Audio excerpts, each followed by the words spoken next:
Good evening and welcome to State of Business on Art Television. I'm Tamiru Nimsan. Let's have a look at the headlines. President fast-tracks the Gold Development Project.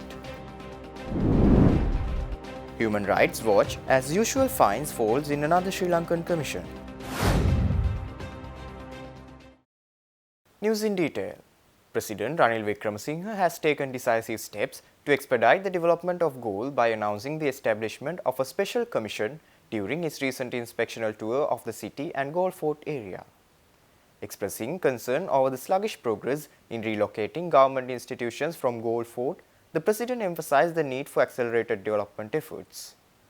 The President said this during his visit to Gold Fort and the Gold Concerto during the weekend.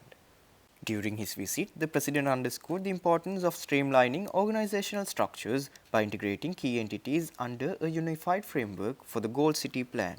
He also emphasized the swift execution of plans to enhance tourism in the region, seeking input from various stakeholders regarding Gold Fort's development. Accompanying the President on this occasion were Ministers Ramesh Pathirana, Manusha Nanayakara and Member of Parliament Wajira Abeyewardena. Furthermore, President Wickremesinghe attended the 2024 Gold Literary Festival at the Gold Fort, which resumed this year after a hiatus. The festival featured renowned authors, writers, journalists and publishers from around the world. It also witnessed various activities including workshops, discussions and lectures on its second day. President Wickremesinghe also actively participated in discussions with literary critics, visited bookstores and explored available books.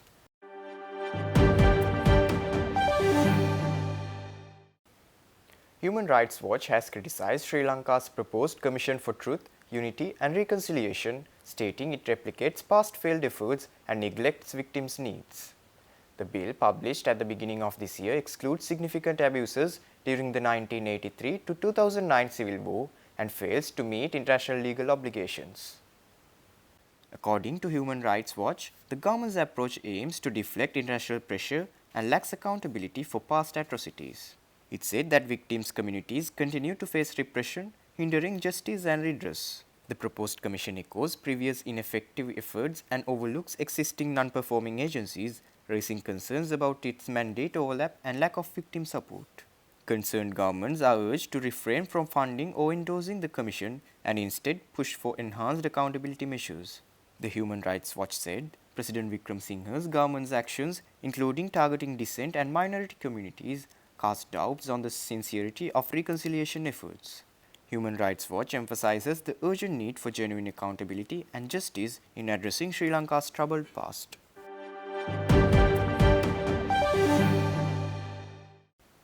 The Prime Minister of the Kingdom of Thailand, Srettha Thavisin, will undertake a two-day official visit to Sri Lanka from 3rd to the 4th of February at the invitation of President Ranil Wickremesinghe. The Prime Minister will participate at the ceremony to mark the 76th anniversary of independence of Sri Lanka as guest of honor. During the visit, the Thai Prime Minister is scheduled to have official discussions with President Wickremesinghe and witness the signing of the Sri Lanka-Thailand Free Trade Agreement. The FTA will be signed by Deputy Prime Minister and Minister of Commerce of Thailand, Phumtham Wechayachai, and Minister of Trade, Commerce and Food Security of Sri Lanka, Nalin Fernando.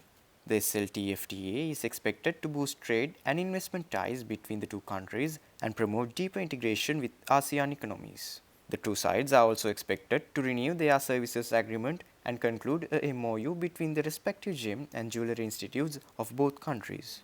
Sri Lanka-Thailand Business Forum, organised by the Ceylon Chamber of Commerce, will also take place at a hotel in Colombo during the visit. The Thai Prime Minister will be accompanied by a 39-member delegation comprising of high-ranking public and private sector officials.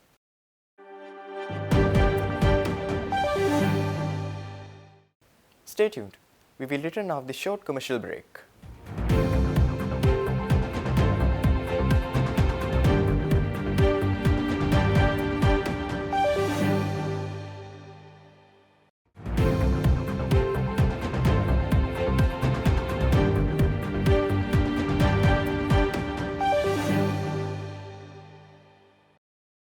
Welcome back after the break. An upcoming exhibition in Baoji City, Xi'an Province, China, scheduled for March 2024, aims to showcase Sri Lanka's trade, investment opportunities and rich culture. The event will feature over 40 Sri Lankan stalls displaying a diverse range of Sri Lankan products with the participation of more than 100 entrepreneurs and traders.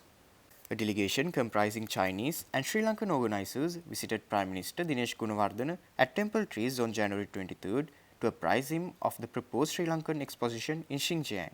The exhibition intends to not only showcase Sri Lankan trade and investment prospects but also promote the country's tourism sector. The Chinese entrepreneur team, including Liang Yong, Guo Feng, Li Xiangyong, Li Fei, and Zhao Shikuang, outlined the exhibition's objectives and scope during their meeting with Prime Minister Gunawardena. MP Yadamini Gunawardena and Sri Lankan organisers, including former Deputy Mayor of Matale, Milmi Mohammed, Herbie Silva, Mohammed Rashid, Ganesh Mahindran, and Chalna Fernando were among the attendees at the briefing session. Their presence underscores the collaborative efforts between the two nations to foster economic and cultural ties through such initiatives.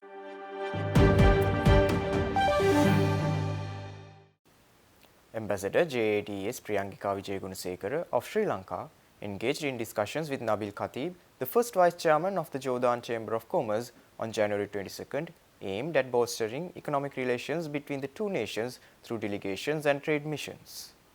During the dialogue, Ambassador Wijegunasekara highlighted the Sri Lanka-Jordan trade relations since 1965 and stressed the enhancement of economic ties, political stability, and financial cooperation. The ambassador underscored the significance of attracting Jordanian investors to the Colombo port city for Sri Lanka's socio-economic development. She expressed readiness to facilitate communication between Sri Lanka and the Jordanian Chamber of Commerce, leveraging the strong bilateral relationship to connect businesses from both countries effectively.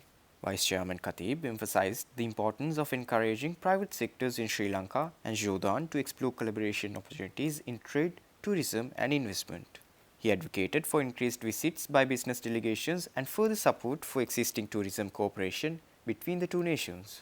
Hisham Dweik, the Director General of the Chamber, highlighted growth in trade between Sri Lanka and Jordan, reaching approximately $79 million in the first 10 months of the previous year.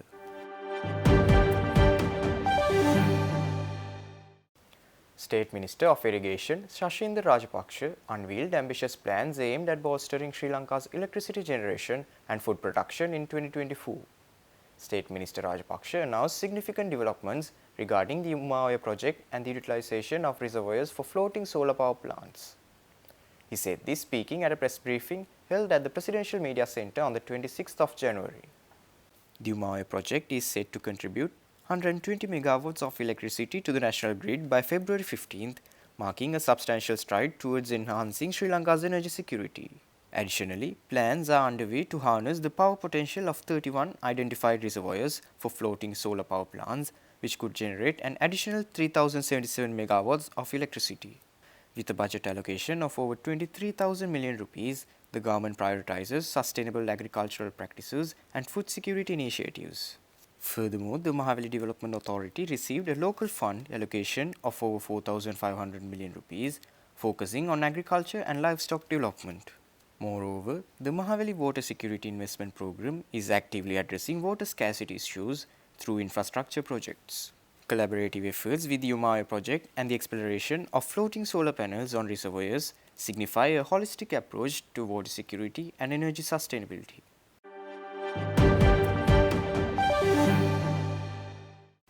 Stay tuned for the stock update.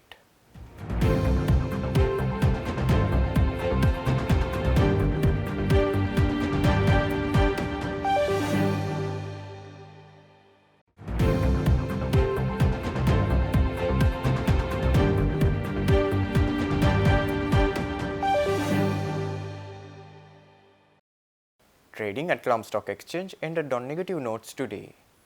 The All Share Price Index dropped 38.44 points to close at 10,297.35, and the S&P SL20 dropped 15.71 points to close at 2,913.29. The turnover was 0.5 billion rupees and over 25 million shares were traded. Up next are forex rates.